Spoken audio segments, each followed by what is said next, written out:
big announcement, I think it was this week. Instagram came out and said they are now going to be rolling out for Instagram what are called teen settings. Okay, it's going to be a new layer of, it's the next step in, I appreciate this, that social media is acknowledging whether they're doing it proactively or because the data is there and people are kind of outraged over it, but they're acknowledging, you know what, social media is actually harmful, especially to youth, extremely dangerous to youth. We're seeing that all over the place. The data is clear on this. So Meta and Instagram ultimately are saying, so we're going to do something about it, and we're going to create teen accounts for anyone under the age of 18. There are going to be additional restrictions. There's going to be things that you just cannot do on Instagram as a result of that. Now, at 16, some of this stuff loosens up, but basically under the age of 18, there is a teen account that, you know, is highly restricted as a first attempt of saying, let's try and make one of youth's most popular social media platforms a little safer for youth, which kudos to them. So some of the things that are coming with this are things like all accounts in this teen setting become private by default. Now, it says by default, so I'm guessing you can flip it to public. I'm thinking that might be one of the ones that you can change to 16 and older. You know, once you're 16, you can, I don't know. I'm not on Instagram. I don't know much about it. But so the settings and all of that, I haven't got around and played with it. But, you know, by default, it becomes a private account. So, you know, it cannot be publicly found, which I think is good because there's a lot of things that, a lot of predatory stuff out there that kids probably just should be protected from. So kudos on that. Strangers. So people, they are not, I don't know if you're friends or follow, like again, I'm not an Instagram person, but whatever it is, random people you are not connected to, whatever that looks like, they can't DM you. So someone can't just reach out of the blue and say, hey, saw your post, like, you know, here you go, want to chat type of a thing. There are no DMs to strangers. There is also a sleep mode that is enabled. So from 10 p.m. to 7 a.m., it just basically is locked down saying, hey, they are adding parental controls so that parents can see who kids are messaging without seeing the contents of those messages. So still kind of respecting that privacy while also offering greater transparency. There are going to be kid, you know, friendly topics or teen friendly topics. So it's going to restrict stuff so that, you know, not everything that's on Instagram is accessible to teens. So I think it's a positive step.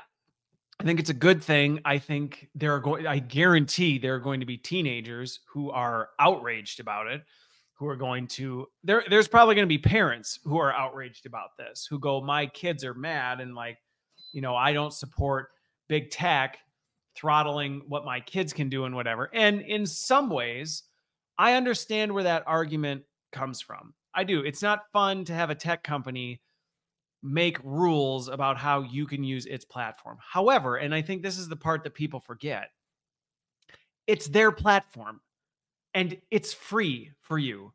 So you may not like it, but they do have the right to say, this is how we're choosing to govern our platform. We have made this decision. And that's not a fun thing to say. Like, I, for one, am not someone who likes to be told what to do. But I respect the fact it's like, hey, it's Meta's social media platform. It's Meta's thing, and they're giving it away. I mean, not really. They're taking your data for what, but never mind that. You get it, right? You're not paying anything, at least monetarily, to use the platform. And so if they say, we want to do this with the platform, to the people who go, they can't do that. Yes, they can. Yes, they can. And so if you're somebody who gets really mad about the idea of Instagram taking a position on what they're going to do with their platform, I would actually encourage you to step back and go, listen, is this something you're paying for? Do you have the right to tell them how to do it? If it's, I mean, honestly, and you look at this, it's like, it's for the benefit of teens. It's for the good of our youth. Might be inconvenient, might make some people mad, but it is their platform. They do have the right to, and they're trying to do their best. So while it may be an inconvenience for you or may make your kids really mad, I would say maybe cool off a little bit. You can go build your own platform if you really want. You can use other ways if you want, but they don't have to bend to the fact that, well, you're inconveniencing me with your way of running your platform. And I know that might not be a popular opinion, but it's just the reality of they made it, they're giving it to you.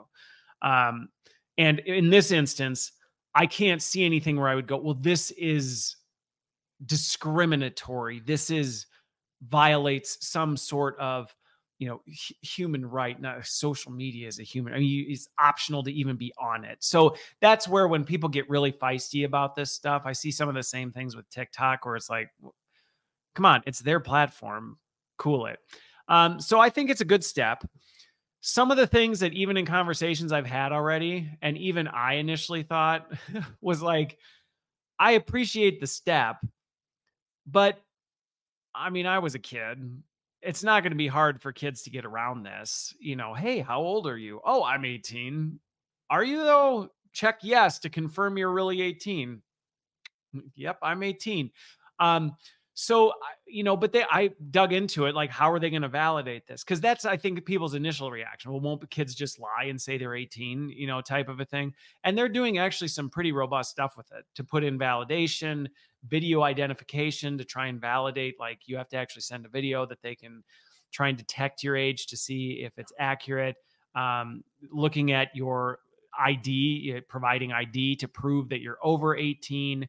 Other users confirming and validating the age is some of the stuff in there. One of the things that I was a little like, but I guess they're doing it anyway, is actually AI sniffing. That's what I'm calling it. But essentially looking at the content of your social media and looking for inaccuracies of, if you say happy birthday, it's my birthday, and you've said you're 18, but everyone weirdly is messaging you and DMing you going, hey, can you believe you're 14?